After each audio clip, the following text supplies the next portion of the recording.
চ' guys মই ঘৰলৈ আহি পালোঁ আৰু আইতাহঁতে ইয়াত আলু খানি আছে দেখুৱাবলৈ চেষ্টা কৰিম।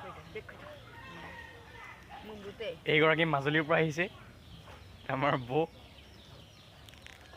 চ' বন্ধুসকল, আপোনালোকে নিশ্চয় দেখা পালেই যে আমাৰ আইতাহঁতে কেনেকৈ আলু খানি আছে।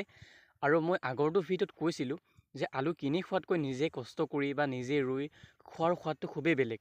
আৰু যি কি নহওক, আমাৰ আইতাই বছৰি খেতি কৰে আৰু আইতাৰ এই কৰ্মবোৰ দেখি মোৰ খুবেই ভাল লাগে, কাৰণ যিহেতু এইটো বয়সতো যে আইতাই ইমানখিনি কাম কৰিব পাৰে। বন্ধুসকল, এতিয়া আমাৰ আইতাহঁতৰ আলু খনা প্ৰক্ৰিয়াটো সমাপ্ত হ'ল। বন্ধুসকল, কিছু লোকে লোকেল আলু দেখা নাই নহয়নে? আৰু আজি আমি চাওঁ আহক।